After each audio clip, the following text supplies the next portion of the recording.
Hello friends, welcome my YouTube channel. साथियों, इस video में हम बीएसएससी स्नातक स्तरीय यानी सीजीएल प्रतियोगिता परीक्षा का हल प्रश्न पत्र देखेंगे जो 23 दिसंबर 2022 को पूछा गया है। पूरा प्रीवियस ईयर 150 क्वेश्चन इस वीडियो में देखेंगे। साथियों, यदि आप बिहार एसएससी सीजीएल 4 की तैयारी कर रहे हैं या बिहार एसएससी इंटर लेवल की तैयारी कर रहे हैं तो ये वीडियो आपके लिए काफ़ी हेल्पफुल होगा। पूरा प्रीवियस ईयर इस वीडियो में देखेंगे और इस वीडियो में ध्यान रखिएगा कि इसमें जीके और जीएस सेक्शन को देखेंगे। मैथ और रीजनिंग किसी अन्य वीडियो में देखेंगे, क्योंकि मैथ रीजनिंग यदि देखेंगे तो ये वीडियो काफ़ी लार्ज हो जाएगा, इसलिए मैथ रीजनिंग किसी अन्य वीडियो में देखेंगे। साथियों, मैथ और रीजनिंग प्रैक्टिस का विषय है। जितना आप मैथ रीजनिंग को प्रैक्टिस करते हैं उतना आपके लिए फ़ायदा होगा। इस वीडियो में चलिए स्टार्ट करते हैं। प्रश्न संख्या देखते हैं 1। प्रश्न संख्या 1 में तो मैथ है, अन्य वीडियो में देखेंगे। चलिए जल्दी जल्दी से हम इसको फटाफट, वीडियो लंबा ना हो इसलिए हम प्रश्न संख्या देखते हैं कितना से 6 में। प्रश्न संख्या 6 में जैसा कि स्क्रीन पे दिख रहा है, इसमें करेक्ट निम्नलिखित में से कौन सा एक युग्म सुमेलित नहीं है। ध्यान रखिएगा, नहीं है ये पूछ रहा है। इसमें साइड में दिया गया घास के मैदान और इसमें कह रहा महाद्वीप, दोनों में मिलाना है। कौन सा घास के मैदान कहाँ को बोला जाता है, इसको मिलाना है। देखिए, कह रहे कि ऑस्ट्रेलिया के घास के मैदान को डाउन्स कहा जाता है, ये सही है। अफ्रीका के घास के मैदान को वेल कहा जाता है, ये भी सही है। दक्षिणी अमेरिका के घास को मैदान को सेल्वास कहा जाता है, ये भी सही है। पंपास जो है, पंपास अर्जेंटीना के घास के मैदान को कहा जाता है, इसलिए ये गलत है, यही हो जाएगा आंसर। इसमें रिवीजन कर लिए कुछ घास के मैदान, जैसे अमेजन बेसिन के घास के मैदान को सेल्वास कहा जाता है और दक्षिणी अफ्रीका के घास के मैदान को वेल्ड कहा जाता है। वेनेजुएला के घास के मैदान को लाओस कहा जाता है। न्यूजीलैंड के घास के मैदान को कैंटरबरी कहा जाता है। हंगरी के घास के मैदान को पुष्पाज कहा जाता है। ब्राज़ील के घास के मैदान को कंपोज कहा जाता है। उत्तरी अमेरिका के घास के मैदान को प्रेरीज कहा जाता है। साथियों, इतना ही घास का मैदान है, इतना रिवीजन कर लीजिए, अगले आएगा तो आप देख लेंगे घास के मैदान। अगला प्रश्न है प्रश्न संख्या 7। प्रश्न संख्या 7 बायो का क्वेश्चन है, जैसा कि आपका स्क्रीन। शैवाल तथा कवक के मध्य सहजीविता क्या कहलाती है? तो शैवाल और कवक के मध्य जो है सहजीविता कहलाता है, करा बैक्टीरिया, लाइकेन या कवक मूल या माइकोप्लाज्मा। तो इसका सही आंसर हो जाएगा लाइकेन। लाइकेन जो है शैवाल और कवक के मध्य सहजीविता कहलाता है। चलिए इसमें और डिटेल इसका चर्चा कर लेते हैं कि लाइकेन को जो है, लाइकेन को वायु प्रदूषक का संकेतक कहा जाता है, इसलिए जो वायुयान वगैरह में लेकर के जाते हैं इसको लाइकेन को लेकर के जाया जाता है। इसके बाद जो लाइकेन शब्द का प्रयोग सर्वप्रथम थियोफ्रेस्टस ने किया था। ये भी क्वेश्चन पूछता है कि लाइकेन शब्द का प्रयोग किसने किया था? थियोफ्रेस्टस ने किया था। अच्छा, कहता कि पेड़ पर उगने वाले लाइकेन को कॉर्टिकोल्स कहा जाता है। पेड़ पर जो लाइकेन उगता है उसको कॉर्टिकोल्स कहा जाता है और खाली चट्टान पर उगने वाले लाइकेन को सेक्सिकॉल्स कहा जाता है। ठीक है, आगे चलते हैं प्रश्न संख्या आगे की ओर। प्रश्न संख्या आगे मैथ है। अगला है प्रश्न संख्या 10। प्रश्न संख्या 10 जैसा कि आपका स्क्रीन पे दिख रहा है, प्रकाशिक तंत्र प्रकाश के संरचना के सिद्धांत के अनुसार होता है। तो प्रकाश के तंत्र जो है प्रकाश के पूर्ण आंतरिक परावर्तन के सिद्धांत पर कार्य करता है। जैसे ऑप्टिकल फाइबर, इंग्लिश में कहते हैं ऑप्टिकल फाइबर। ऑप्टिकल फाइबर का कुछ उदाहरण है, जैसे कांच में पड़ी दरार का चमकना, कांच में पड़ी दरार का चमकना, ठीक है, हीरे का चमकदार पड़ना, पेपर वेलेट में वायुयान बुलबुला चमकना, रेगिस्तान में मिर्च मारिका चमकना, ठंडे प्रदेशों में उन मिर्च मारिका का चमकना, यानी कि इसका सही आंसर हो जाएगा प्रकाश के पूर्ण आंतरिक परावर्तन। अगला क्वेश्चन है पॉलिटी से। 11 जो प्रश्न संख्या है पॉलिटी से है। पॉलिटी से कह रहा है कि भारत के संविधान के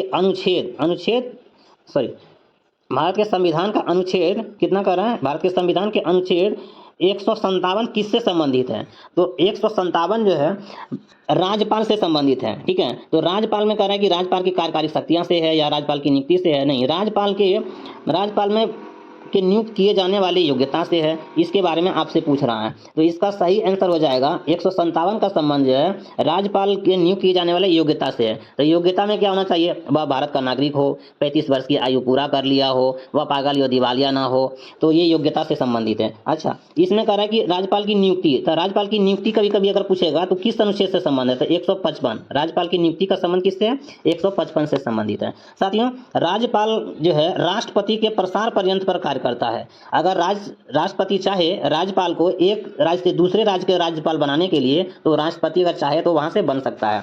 पहले क्या होता था, हाँ, राज्यपाल का ध्यान रखिएगा, अगर जिस राज्य का वो निवास है उस राज्य का वो राज्यपाल नहीं बन सकते हैं।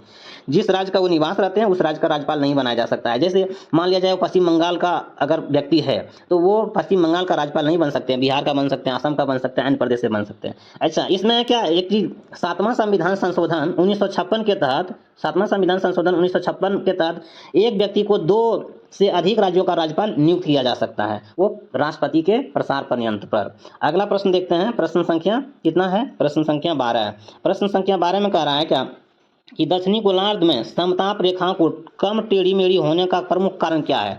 तो कम टेढ़ी मेढ़ी होने का कारण है कि वहाँ दक्षिणी गोलार्ध में विशाल महासागरीय का विस्तार है, विशाल महासागरीय का विस्तार होने की वजह से जो है कम टेढ़ी मेढ़ी है। चलिए अगला प्रश्न देखते हैं, प्रश्न संख्या आगे की ओर चलते हैं 13। प्रश्न संख्या 13 में क्या कह रहा है कि राष्ट्रीय मानवाधिकार आयोग के अध्यक्ष किसे नियुक्त किया जा सकता है। राष्ट्रीय मानवाधिकार आयोग का अध्यक्ष जो है किसे नियुक्त किया जा सकता है। तो इसका सही आंसर हो जाएगा आपका भी भारत के सेवानिवृत्त मुख्य न्यायाधीश, जो भारत के सेवानिवृत्त मुख्य न्यायाधीश रहते हैं उनको ये मानवाधिकार आयोग का अध्यक्ष नियुक्त किया जा सकता है। देखिए राष्ट्रीय मानवाधिकार आयोग का स्थापना 1993 ईस्वी में किया गया था। ये भी याद रखना है आपको कि 1993 ईस्वी में मानवाधिकार आयोग का, इसका संशोधन हुआ था 2019 ईस्वी में अधिनियम के तहत किया गया था। अगला प्रश्न देखते हैं, अगला प्रश्न है किसका, मैथ का है। अगला प्रश्न किसका है, मैथ का है। अच्छा प्रश्न संख्या 15 जैसा कि फिजिक्स से है, फिजिक्स में कह रहा है कि प्रतिरोधकता की इकाई क्या है। तो प्रतिरोधकता की इकाई है ओम मीटर, प्रतिरोधकता की क्या इकाई है, ओम मीटर है। चलिए अगला प्रश्न है 18। प्रश्न संख्या कितना है, 18। कह रहा है कि राष्ट्रीय खेल दिवस मनाया जाता है। राष्ट्रीय खेल दिवस जो मनाया जाता है किसके जन्म दिवस के अवसर पर मनाया जाता है, ये भी ध्यान रखना है आपको। राष्ट्रीय खेल दिवस क्यों मनाया जाता है, तो राष्ट्रीय खेल दिवस जो मनाया जाता है वो मेजर ध्यानचंद के जन्मदिन के अवसर पर राष्ट्रीय खेल दिवस मनाया जाता है, और वो मनाया जाता है 29 अगस्त को मनाया जाता है। 29 अगस्त को राष्ट्रीय खेल दिवस मनाया जाता है मेजर ध्यानचंद के जन्म दिवस पर। अच्छा तो मेजर ध्यानचंद का जन्म हुआ था कब, 29 अगस्त 1905 ईस्वी को मेजर ध्यानचंद का जन्म हुआ था। और उसी समय से चूंकि मेजर ध्यानचंद को जो है हॉकी का जादूगर कहा जाता है, अब भारत का राष्ट्रीय खेल क्या है, हॉकी है, इसलिए उनके जन्मदिवस के अवसर पर जो है राष्ट्रीय खेल दिवस मनाया जाता है। ऑप्शन बी में देखिए 25 सितंबर दिख रहा है, 25 सितंबर किसका, 25 सितंबर को अंत्योदय दिवस मनाया जाता है, ये भी याद रखना है। 25 सितंबर को क्या मनाया जाता है, अंत्योदय दिवस मनाया जाता है।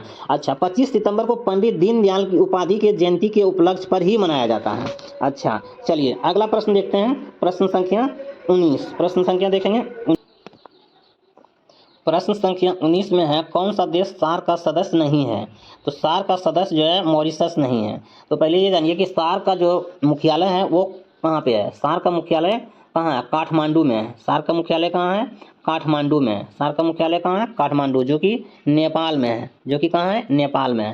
सार्क का जो स्थापना होता है 8 दिसंबर, ये बहुत इंपॉर्टेंट है, 8 दिसंबर 1985 को सार्क का स्थापना किया गया। सार्क में प्रमुख 8 सदस्य देश है। 8 सदस्य देश है, बांग्लादेश, भूटान, भारत, मालदीव, नेपाल, पाकिस्तान, श्रीलंका और अफगानिस्तान। अफगानिस्तान जो 8वां सदस्य बना है कब, 2007 में। 2007 में जो है अफगानिस्तान 8वां सदस्य देश बना है। चलिए अगला प्रश्न है प्रश्न संख्या 20। प्रश्न संख्या 20 में कह रहा है समीर बी कामत किस क्षेत्र का एक महत्वपूर्ण है। तो समीर बी कामत जो है ये रक्षा के क्षेत्र से प्रसिद्ध है। अगला प्रश्न है 21। प्रश्न संख्या 21 में क्या कह रहा है कि गन्ना में प्रति हेक्टेयर उत्पादन की दृष्टि से कौन सा राज्य प्रथम स्थान है। तो गन्ना के मामले में प्रति दृष्टि से हेक्टेयर के मामले में जो है तमिलनाडु क्या है, प्रथम स्थान है। सबसे अधिक गन्ना का उत्पादन अगर कहे तो उत्तर प्रदेश में होता है, लेकिन प्रति हेक्टेयर के मामले में पूछ रहा है गन्ना, तो ये हो जाएगा कौन सा, तमिलनाडु हो जाएगा। अगला प्रश्न है हेलसिंकी राजधानी है। तो हेलसिंकी किसका राजधानी है, तो ये फिनलैंड की राजधानी है हेलसिंकी। सही ऑप्शन हो जाएगा ये ए। अगला प्रश्न रीजनिंग है। अगले प्रश्न की ओर चलते हैं 24। प्रश्न संख्या कितना है, 24। कह रहा है कि बीटा क्षय का परिणाम है। तो बीटा क्षय का क्या परिणाम है ये देखना है। तो बीटा क्षय का परिणाम क्या हो सकता है, तो ये देखना है आपको प्रश्न संख्या 24 में। तो इसका सही आंसर हो जाएगा दुर्बल नाभिकीय बल। सही ऑप्शन हो जाएगा बी। सही ऑप्शन क्या हो जाएगा, बी। अगला प्रश्न है ये मैथ का है। अगला क्वेश्चन संख्या है 27 में क्या कह रहा है कि गांव स्तर पंचायत का अध्यक्ष कौन होता है। गांव के स्तर के पंचायत का अध्यक्ष कौन होता है, तो ये होता है ये को लोगों द्वारा प्रत्यक्ष रूप से चुना गया है। मतलब जो अध्यक्ष है वहाँ के लोगों के द्वारा प्रत्यक्ष रूप से चुना जाता है, वो हो जाता है। अगला अच्छा पंचायती राज का बात किया जाए तो इसका उल्लेख किस अनुच्छेद में है, तो 243 के ज में उल्लेखित है। यह जो है अगला प्रश्न चलते हैं प्रश्न संख्या 28। प्रश्न संख्या 28 मिरर का है, रीजनिंग का है। अगला है 29 में क्या कह रहा है कि भू संतुलन शब्द का सबसे पहला प्रयोग किसने किया था। भू संतुलन शब्द का सबसे पहले प्रयोग जो है किसने किया था, तो वो किया था डट्टन ने, किसने किया था? डट्टन ने किया था प्रयोग जो है। अगला प्रश्न है, भारत में हरित क्रांति का जनक कौन है? तो भारत में हरित क्रांति का जनक कौन है, ये इंपॉर्टेंट क्वेश्चन हो जाता है। तो एम.एस. स्वामीनाथन को जो है भारत में हरित क्रांति का जनक है। अगला प्रश्न है, इसमें देखिए हरित क्रांति का जो शुरुआत हुआ था भारत में 1966 से 67 में हुआ था, ये याद रखना है। भारत में हरित क्रांति का प्रारंभ जो है पंजाब, हरियाणा, उत्तर प्रदेश, पश्चिमी उत्तर प्रदेश में गेहूं के बीजों के लिए किया गया था। अच्छा, ये प्रश्न और है, अगर पूछे कि वर्ल्ड में हरित क्रांति का जनक किसे कहा जाता है, तो नॉर्मन बोरलॉग को वर्ल्ड में हरित क्रांति का जनक माना जाता है। वर्ल्ड में हरित क्रांति का शुरुआत जो है 1960 ईस्वी में हुआ था। ठीक है। अगला है, हरित क्रांति शब्द का प्रयोग सबसे पहले जो है US agency for international development के पूर्व डायरेक्टर विलियम गॉड द्वारा 1968 में किया गया था। कब किया गया था? 1968 में किया गया था, विलियम गॉड के द्वारा। अच्छा, नॉर्मन बोरलॉग को जो है 1970 में, कब? नॉर्मन बोरलॉग को हरित क्रांति के क्षेत्र में 1970 में इन्हें जो है नोबल शांति पुरस्कार दिया गया। नोबल शांति पुरस्कार दिया गया है नॉर्मन बोरलॉग को। ये काफ़ी इंपॉर्टेंट है, इन्हें भी ध्यान रख के चलना है। अगला प्रश्न चलते हैं, प्रश्न संख्या आगे है रीजनिंग। अच्छा, 33 प्रश्न संख्या कौन सा है? 33। प्रश्न संख्या 33 में क्या करा? तंजौर और राजराजेश्वर मंदिर किसने बनवाया है? तंजौर और राजराजेश्वर मंदिर जो है राजा राज प्रथम ने बनवाया। सही ऑप्शन हो जाएगा ये, राजा राज प्रथम ने बनवाया है। यह जो है भगवान शिव का, इसमें पूछेगा कि किसकी मूर्ति है, तो भगवान शिव का मूर्ति है। शिव का, भगवान किसमें? शिव को समर्पित है। अगला प्रश्न चलते हैं, रीजनिंग है। अगला प्रश्न है प्रश्न संख्या 39। प्रश्न संख्या 39 में क्या कह रहा है? सुगोली की संधि नेपाल में कब संपन्न हुआ है? तो 39 का हो जाएगा, सुगोली की संधि नेपाल में जो है 1816 में जो है संपन्न हुआ था। कब हुआ था? 1816 में संपन्न हुआ था। सुगोली की संधि जो है लॉर्ड हेस्टिंग्स के कार्यकाल में हुआ था। कब हुआ था? लॉर्ड हेस्टिंग्स के कार्यकाल में। इन्हें भी याद रखिएगा आप। अगला प्रश्न है प्रश्न संख्या कितना? 40। प्रश्न संख्या 40 में कह रहा है इथेन जिसका आणविक सूत्र होता है C2H6, तो इसके पास कितना सहसंयोजन बंधन है? ये इंपॉर्टेंट है, सहसंयोजन बंधन की संख्या कितना है? तो C2H6 के पास 7 सहसंयोजन बंधन होगा। कितना हो जाएगा? 7 सहसंयोजन बंधन हो जाएगा। ऑप्शन हो जाएगा बी। अगला प्रश्न देखते हैं, प्रश्न संख्या आगे 41 में क्या कह रहा है कि हाल ही में भारतीय पुरातत्व सर्वेक्षण ने राज्य के बांधवगढ़ टाइगर रिजर्व का नए स्थल खोज किया है। उसका नाम क्या है? तो इसका हो जाएगा, करंट का सेक्शन है साथियों, करंट का सेक्शन है, सॉरी बांधवगढ़ कहाँ है? हाँ, हाल ही में पुरातत्व सर्वेक्षण। तो 41 का हो जाएगा मध्य प्रदेश। कहाँ पे है? मध्य प्रदेश। सही है, ऑप्शन हो जाएगा मध्य प्रदेश ही है। अगला प्रश्न है प्रश्न संख्या कितना? 42। प्रश्न संख्या 42 में कह रहा है कि एक प्राकृतिक संख्या का पूर्ण वर्ग नहीं है, ये ध्यान रख लीजिएगा। अगला है 43। प्रश्न संख्या कितना? 43। कौन सी संस्था भारत का राष्ट्रीय लेखा सांख्यिकी तैयार करने के लिए उत्तरदायी होता है? तो इसका होता है केंद्रीय सांख्यिकी संगठन, जिसको बोलता है CSO, है ना, केंद्रीय सांख्यिकी संगठन। सही ऑप्शन हो जाएगा ए। सही ऑप्शन क्या हो जाएगा? ए हो जाएगा। केंद्रीय सांख्यिकी संगठन का स्थापना जो है कब हुआ था? 2 मई 1951 को हुआ है। कब हुआ? 2 मई 1951 को जो है। ठीक है, ये भी याद रखना है आपको। अगला प्रश्न है प्रश्न संख्या 44। प्रश्न संख्या 44 में क्या कर रहा है? प्रश्न संख्या 44 में करें निम्नलिखित में से किस देश का मानवाधिकार सूचकांक 2021 में भारत का सबसे ऊंचा स्थान रहा है? भारत का सबसे ऊंचा स्थान तो हो जाएगा सही आंसर श्रीलंका। श्रीलंका का सबसे अधिक ऊंचा स्थान रहा है। अगला प्रश्न है 45। प्रश्न संख्या कितना है? 45 में कह रहा है कि सुभाष चंद्र बोस यानी सुभाष बोस आपदा प्रबंधन 2022 का विजेता कौन है? सारा करंट अफेयर्स है, तो इसका हो जाएगा विनोद शर्मा। कौन हो जाएगा? विनोद शर्मा। अगला प्रश्न है, अगला प्रश्न चलते हैं, प्रश्न संख्या कितना है? 47। प्रश्न संख्या 47 में करा भाषा सम्मान पुरस्कार दिया जाता है। तो भाषा सम्मान पुरस्कार साहित्य अकादमी के द्वारा दिया जाता है। भाषा सम्मान पुरस्कार 1996 से देना स्टार्ट किया था। कब दिया था? 1996 ईस्वी से देना स्टार्ट किया था। इसमें जो है 1 लाख रुपया, कितना? 1 लाख रुपया प्लस एक पट्टिका दिया जाता है। साहित्य अकादमी पुरस्कार, ये भी इंपॉर्टेंट है, इसको शुरुआत 1954 से हुआ था और प्रथम बार जो है 1954 ईस्वी में 1955 ईस्वी में इन्होंने पुरस्कार देना स्टार्ट किया था। अच्छा, इसमें एक प्रश्न और आता है कि इसमें जो साहित्य अकादमी पुरस्कार है, साहित्य अकादमी पुरस्कार संविधान के जो 8वीं अनुसूची में जो 22 भाषा है प्लस इसमें राजस्थानी भाषा, जो कि 22 भाषा में राजस्थानी नहीं आता है, प्लस इंग्लिश भाषा, इन सबों के लिए दिया जाता है।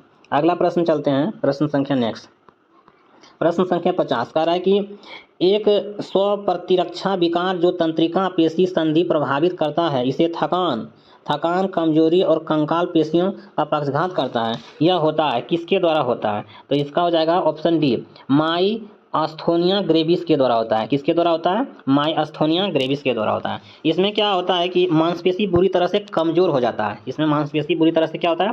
कमजोर हो जाता है। अगला प्रश्न की ओर चलते हैं। प्रश्न संख्या नेक्स्ट में क्या है? 57। प्रश्न संख्या नेक्स्ट में क्या 57? निम्नलिखित में से किसने on board test trial and trump my years in BCCI आत्मकथा किसका है? तो रत्नाकर रेड्डी का है। माई ईयर्स इन बीसीसीआई किसका आत्मकथा है? रत्नाकर रेड्डी का आत्मकथा है। अगला प्रश्न की ओर चलते हैं। प्रश्न संख्या 58। प्रश्न संख्या 58 में क्या? भगत सिंह का जन्म कहाँ हुआ था? भगत सिंह का जन्म कहाँ हुआ था? तो भगत सिंह का जन्म जो है वर्तमान में पाकिस्तान में है। ये बंगा गांव, कहाँ है? बंगा गांव का एक गांव का नाम है लायपुर, बंगा गांव में हुआ था। अच्छा, भगत सिंह ने एक नौजवान सभा का स्थापना किया गया था। कब किया था? तो 1900 नौजवान सभा का स्थापना भगत सिंह के द्वारा 1900 किया गया था। कब? नौजवान सभा का स्थापना 1926 ईस्वी में भगत सिंह के द्वारा किया गया है।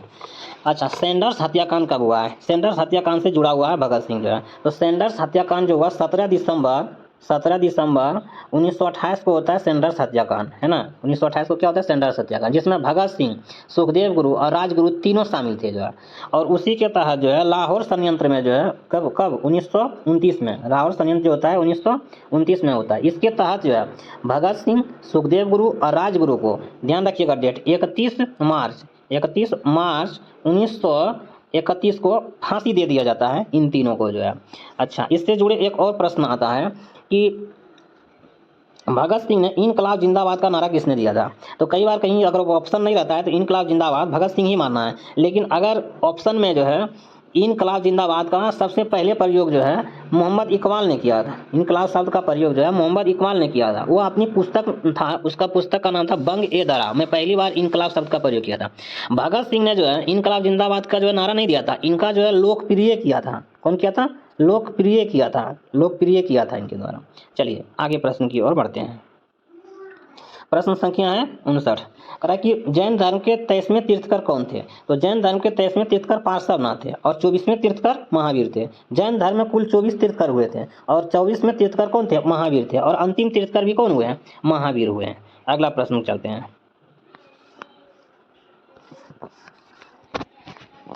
अगला प्रश्न, अगला प्रश्न 67 में जीके हैं। 67 में क्या कह रहा है कि राष्ट्रीय बीज निगम का स्थापना किस वर्ष हुई थी? तो राष्ट्रीय बीज निगम का स्थापना 1963 में हुआ था। तो बीज निगम FCI से जुड़ा है। FCI जिसको बोलते हैं फूड कॉर्पोरेशन ऑफ इंडिया। देखिए, फूड कॉर्पोरेशन ऑफ इंडिया का स्थापना जो है 1964 के अधिनियम के तहत 1965 में हुआ है। कब हुआ है? 1965 में। ये भी क्वेश्चन याद रखिएगा। फूड कॉर्पोरेशन ऑफ इंडिया का स्थापना कब हुआ था? यह एक भारत का संवैधानिक निकाय है, food corporation of India FCI जिसको बोलते हैं। इसका 1964 का अधिनियम था, 1965 में स्थापना हुआ था। राष्ट्रीय बीज निगम का स्थापना कब हुआ था? आपका 1963 में हुआ था। अगला प्रश्न की ओर बढ़ते हैं। कह रहा है विवांतर की किससे मापा जाता है? विवांतर की माप के लिए किस यंत्र का प्रयोग किया जाता है? तो विवांतर से जो है वोल्ट मीटर मापा जाता है। वोल्ट मीटर विवांतर से मापा जाता है। अच्छा, गैल्वेनोमीटर आ गया। गैल्वेनोमीटर से जो है अत्यंत सूक्ष्म धारा मापा जाता है। अत्यंत सूक्ष्म धारा मापा जाता है। एनीमोमीटर से क्या मापा जाता है? एनीमोमीटर से हवा की गति को मापा जाता है। एनीमोमीटर से क्या मापा? हवा की गति। इसमें आमीटर से क्या मापा जाता है? आमीटर से जो है मापा जाता है विद्युत धारा को मापा जाता है। आमीटर से क्या मापा जाता है? विद्युत धारा को मापा जाता है आमीटर से जो है। अगला, अच्छा, एक और प्रश्न आता है साइंस बैकग्राउंड से। व्हीटस्टोन ब्रिज जिसको मीटर ब्रिज भी कहा जाता है। व्हीटस्टोन ब्रिज जो है मीटर ब्रिज कहा जाता है। या किस सिद्धांत पर जो है व्हीटस्टोन सिद्धांत के विरुद्ध या अज्ञात प्रतिरोध मापा जाता है। व्हीटस्टोन ब्रिज से क्या मापा जाता है? अज्ञात प्रतिरोध। चलिए अगला प्रश्न चलते हैं। प्रश्न संख्या नेक्स्ट है 72 में क्या है? लैक्टिक अम्ल में कौन सा समायवी प्रदर्शित करता है? तो लैक्टिक अम्ल में प्रकाशिक समायवी प्रदर्शित करता है। इलेक्ट्रिक कब क्यों प्रकाशिक समावेशी प्रदर्शित करता है। अगला प्रश्न है राजाजी राष्ट्रीय पार्क एक प्राकृतिक आवास है। राजाजी राष्ट्रीय पार्क एक प्राकृतिक आवास है, तो ये एशियाई हाथी के लिए प्रसिद्ध है। राजाजी पार्क जो है कहाँ पे है? राजाजी पार्क जो एशियाई प्राकृतिक हाथी के लिए, जो उत्तराखंड में है। कहाँ पे है? उत्तराखंड में राजाजी ये। अच्छा, ये एशियाई हाथी के लिए जाना जाता है। तो हाथी परियोजना का आरंभ कब हुआ था? तो ध्यान रखना, हाथी परियोजना का आरंभ 1992 ईस्वी में हुआ है। कहाँ से?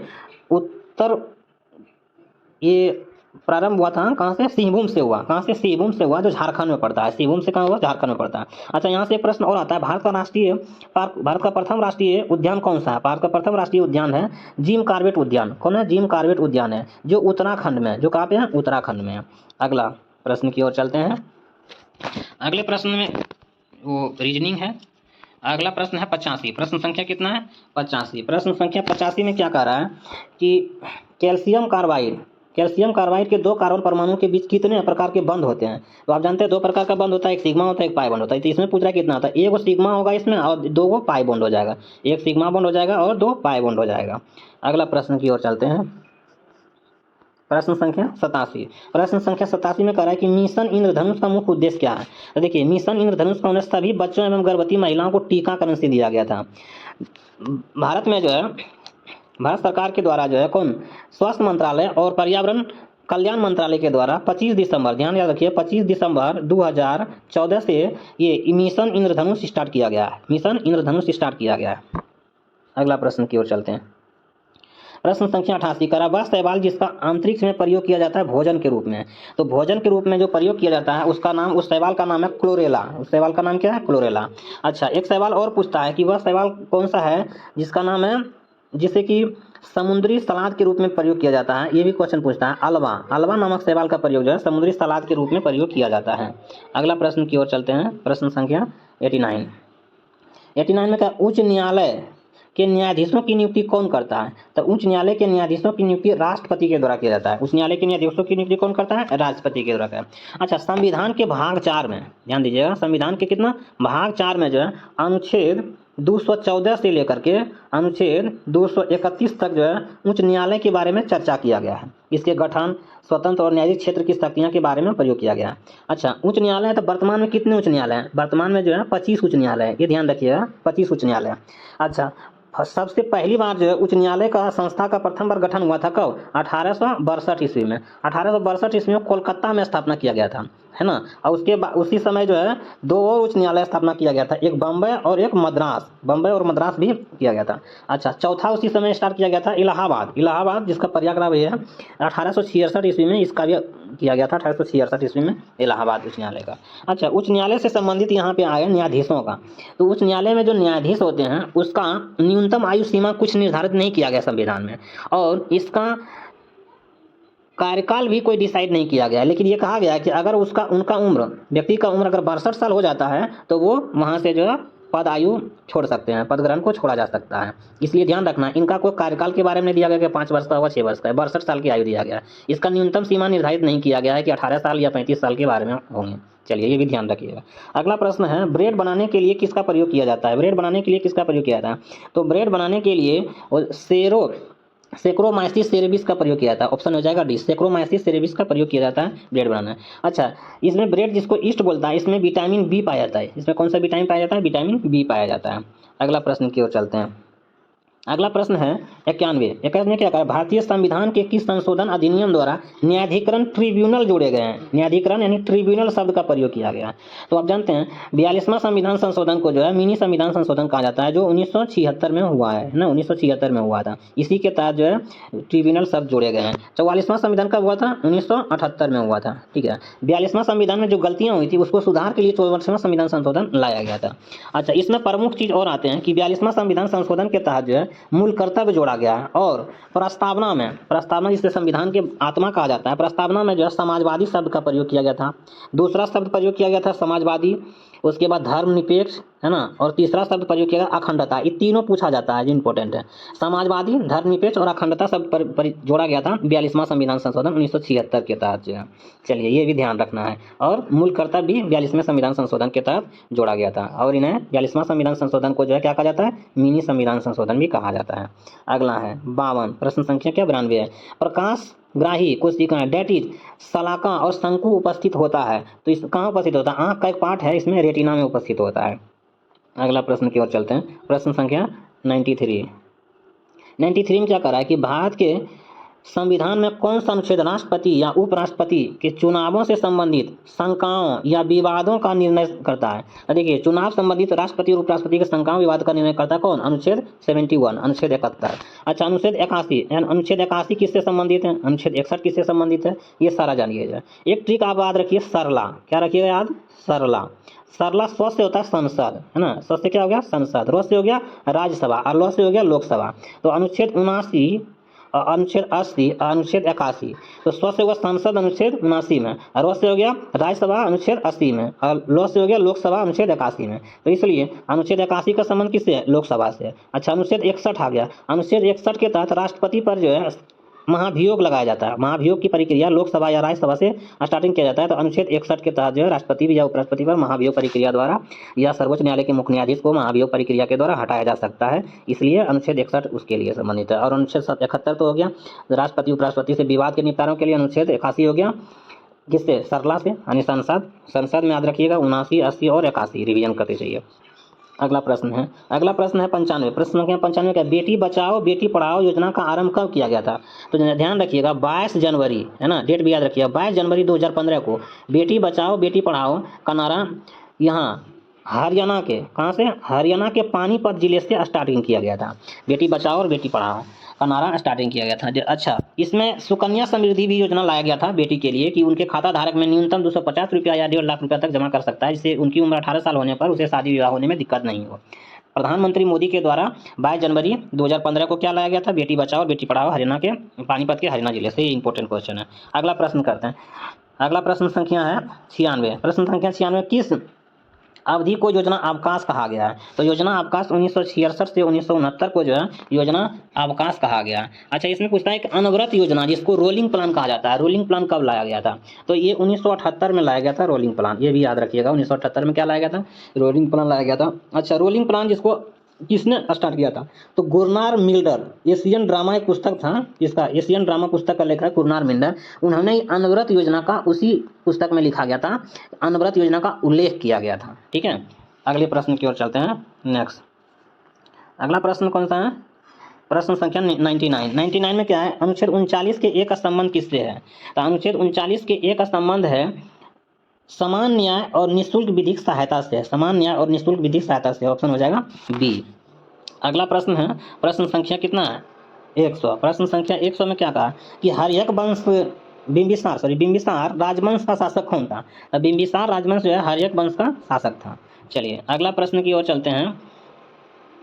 प्रश्न संख्या 101। प्रश्न संख्या कौन सा है? 101। प्रश्न संख्या 101 कह रहा है कि शीत ऋतु निम्नलिखित में से किसमें मुख्यतः शीत ऋतु में वर्षा होती है? देखिए, तीनों ऋतु में वर्षा होने वाला है भूमध्य सागरीय प्रदेश में। भूमध्य सागरीय प्रदेश को बोलते हैं 0 डिग्री अक्षांश। 0 डिग्री अक्षांश में सालों भर वर्षा होते रहते हैं और वहाँ अधिक गर्मी भी पड़ता है और अधिक धूप भी होता है। इसलिए भूमध्य सागरीय प्रदेश में जो है शीत ऋतु में भी वर्षा होती है।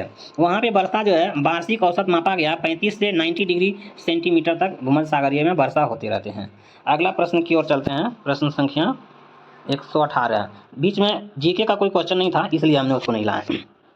अगला करा जगदीशपुर बिहार से 1857 का नेतृत्व किसने किया था? तो जगदीशपुर बिहार से 1857 का नेतृत्व करने वाले थे कुंवर सिंह, है ना। कौन था? कुंवर सिंह। अच्छा, ये देखिए रानी लक्ष्मीबाई है। रानी लक्ष्मीबाई कहाँ से कर रही थी? तो ये झांसी से कर रही थी, इसको याद रखिएगा। नाना साहब कहाँ से कर रहे थे? नाना साहब कानपुर से कर रहे थे, इन्हें भी याद रखिएगा। नाना साहब कानपुर से थे। रानी झांसी लक्ष्मीबाई जो है कहाँ से थी? झांसी से थी। कुंवर सिंह कहाँ से थे? बिहार से। अच्छा, 1857 का हुआ था, इसको डेट याद रखना, 10 मई 1857 को हुआ था। मेरठ से, यूपी का एक जिला है उसका नाम क्या है? मेरठ से स्टार्ट हुआ था, ये भी याद रखना होगा। अगला प्रश्न की ओर चलते हैं। प्रश्न संख्या 120। 120 में कह रहा है कि व्यस्त गणितज्ञ 2021 के लिए रामानुजन पुरस्कार किसे दिया गया है? तो रामानुजन पुरस्कार दिया गया है नीना गुप्ता को। नीना गुप्ता, ऑप्शन हो जाएगा डी। ऑप्शन क्या हो जाएगा? डी। अगला प्रश्न चलते हैं। प्रश्न संख्या 21। प्रश्न संख्या 21 में क्या है? भारतीय रेलवे ने हावड़ा कालका मेल का नया नाम रखा गया है। तो नया नाम क्या रखा गया है? नेताजी एक्सप्रेस। इसका नाम क्या रखा गया है? नेताजी एक्सप्रेस रखा गया है। हावड़ा कालका मेल का नया नाम रखा गया है, नेताजी एक्सप्रेस के नाम से रखा गया है। अब प्रश्न संख्या चलते हैं 122। 122 में क्या है कि मंत्रिपरिषद के साथ मुख्यमंत्री तथा इनके मुखिया के रूप में राज्यपाल की सहायता एवं सलाह देन संविधान के किस अनुच्छेद में है? तो इसका सही आंसर हो जाएगा राज्यपाल से अनुच्छेद कितना 63 में है। अनुच्छेद किसमें है? 63 में। ध्यान रखिएगा। अब इसमें अनुच्छेद 64 है, तो अनुच्छेद 64 में क्या कहा गया? अनुच्छेद 64 के अंतर्गत जो है मुख्यमंत्री की नियुक्ति राज्यपाल के द्वारा किया जाता है। मुख्यमंत्री का नियुक्ति कौन करता है? राज्यपाल करता है। अनुच्छेद किसके तहत? 64 के तहत किया जाता है। अच्छा, अनुच्छेद 62 है। अनुच्छेद 62 में जो है राज्य की कार्यकारिक शक्तियां जो है अनुच्छेद 62 में, जिस भी राज्य का हो उसकी कार्यकारिक शक्तियां किसमें होगा? अनुच्छेद 62 में। अनुच्छेद 65 में क्या? महाधिवक्ता का चर्चा किया गया। राज्य में एक महाधिवक्ता होता है, उसका चर्चा अनुच्छेद 65 में किया गया। अगला प्रश्न की ओर चलते हैं। अगला प्रश्न है भारत में, ये 126। अगला प्रश्न है भारत में पूर्णतः हरित हाइड्रोजन प्लांट राष्ट्र समर्पित किया गया है। तो असम का एक जोरहट जिले है, असम के जोरहट से जो है भारत में हरित हाइड्रोजन प्लांट का शुरुआत किया गया। इसमें यहाँ पे जो है 99% जो है एक्यूरेसी माना गया है। हरित क्रांति जो है 99 शुद्ध ग्रीन हाइड्रोजन प्लांट यहाँ लगाया गया था। अच्छा, इसका जो है OIL द्वारा, OIL द्वारा किया गया है, जिसको बोलते हैं ऑयल इंडिया लिमिटेड के द्वारा किया गया है। अगला प्रश्न की ओर चलते हैं। अगला प्रश्न है मैथ रीजनिंग। आगे देखिए 134 में क्या कहा गया है? 134 में है विपक्षी दल का नेता सदन में विपक्ष के नेता के रूप में मान्यता प्राप्त करने के लिए कितने सीटों की आवश्यकता होती है?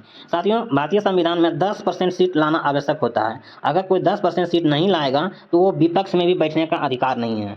अच्छा, इसमें अगर 545 सीट जो है तो उसका 10% निकालिएगा तो लगभग 55 सीट आता है। अगर कोई भी लोकसभा में 55 सीट अगर लाता है तो विपक्ष दल का नेता कहलाएगा, और नहीं अगर ला पाता है तो विपक्ष दल का नेता नहीं कहलाएगा। तो ऑप्शन के अनुसार चलिए देख लेते हैं। सदन की कुल सदस्य का 8वां, नहीं गलत हो जाएगा ये। सदन के सदस्यों का नहीं हो जाएगा ये। सदन के सदस्यों का 10वां भाग, हाँ ये हो जाएगा। सदन के सदस्यों का कितना? 10वां भाग, ऑप्शन सी हो जाएगा। अच्छा, एक चीज़ और ध्यान रखिएगा कि जो विपक्ष दल का नेता होता है वो कैबिनेट मंत्री बनता है, उनके वेतन और उनके सुविधाओं के बराबर का हकदार होता है विपक्ष दल का नेता। जैसे अभी वर्तमान में विपक्ष दल का नेता राहुल गांधी है, तो उसे कैबिनेट मंत्री के बराबर जो है सुविधाएं और वेतन दिया जाएगा। अगला प्रश्न है संविधान के 8वीं अनुसूची में कितनी भाषाओं का उल्लेख किया गया है? ये इंपॉर्टेंट है। संविधान के 8वीं अनुसूची में कितना? 22 भाषाओं का उल्लेख किया गया है। ध्यान रखिएगा, इसमें मूल संविधान में 14 भाषा थी, लेकिन विभिन्न संशोधनों के बाद जो है, जैसे 21वां संविधान संशोधन के तहत 1967 में, 21वां संविधान संशोधन 1967 में जो है सिंधी भाषा जोड़ा गया था। कौन भाषा जोड़ा गया? सिंधी। 15वीं भाषा के रूप में सिंधी को जोड़ा गया।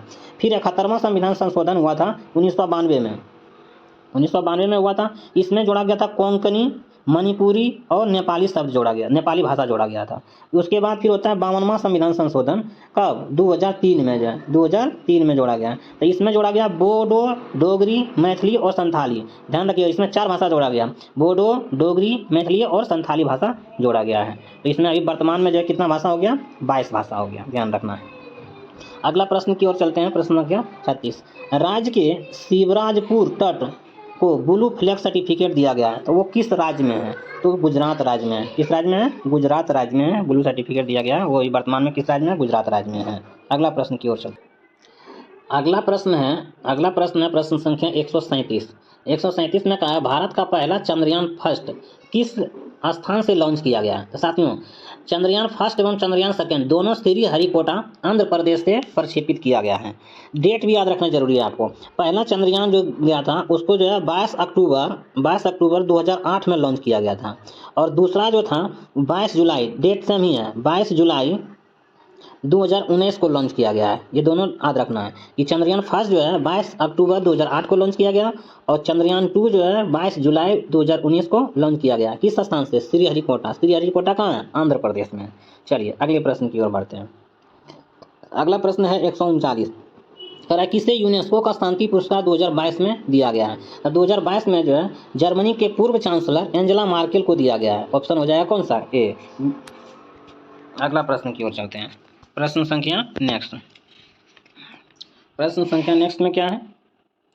यूएई का मुद्रा का नाम क्या है? तो यूएई के मुद्रा का नाम है दिरहम। सही आंसर हो जाएगा कौन सा? ये ये तो मुद्रा का नाम है दिरहम। अच्छा, इसमें दिया गया है रुपया। रुपया कहाँ की मुद्रा है? तो रुपया इंडोनेशिया के मुद्रा का नाम क्या है? रुपया। इंडोनेशिया की मुद्रा का नाम रुपया है। दिनार, दिनार कहाँ का मुद्रा है? तो दिनार है इराक का। इराक की मुद्रा का नाम क्या है? दिनार है। अच्छा, रियाल दिया गया है, तो रियाल कहाँ का मुद्रा है? ईरान का। ईरान का मुद्रा का नाम क्या है? रियाल है। अच्छा, दिनार जो है बहरीन की मुद्रा का भी नाम दिनार है जो है। अगला, अच्छा एक और प्रश्न आता है कि मालदीव की मुद्रा का नाम क्या है? तो उसका रुपया है। अगला प्रश्न की ओर चलते हैं। 2022 में जो है 2022 में कौन सा राष्ट्रमंडल खेल का आयोजन किया गया था? तो ऑप्शन बी हो जाएगा 22वां राष्ट्रमंडल खेल 2022 में। साथियों, ये वीडियो कैसा लगा? अगर ये वीडियो आपको अच्छा लगा है, अच्छा एक और प्रश्न है, कितना? प्रश्न संख्या 48। शिवराज और जयसिंह के मध्य पुरंदर की संधि किस वर्ष हुई थी? तो पुरंदर की संधि जो है हो गया था कब? 1665 ईस्वी में हुआ था। कब हुआ था? 1665 ईस्वी में हुआ था पुरंदर की संधि। अगला प्रश्न की ओर चलते हैं। साथियों, ये वीडियो कैसा लगा? अगर ये वीडियो आपको अच्छा लगा है तो इस वीडियो को लाइक कीजिए, अपने दोस्तों तक शेयर कीजिए। और लाइक करने में ना आपका कोई पैसा खर्च होता है, लाइक करने से मेरा मोटिवेशन बनते रहता है। मिलते हैं हम अगले वीडियो में। अगले वीडियो प्रीवियस ईयर लेकर के आएंगे। Thank you so much. Video देखने के लिए बहुत बहुत धन्यवाद।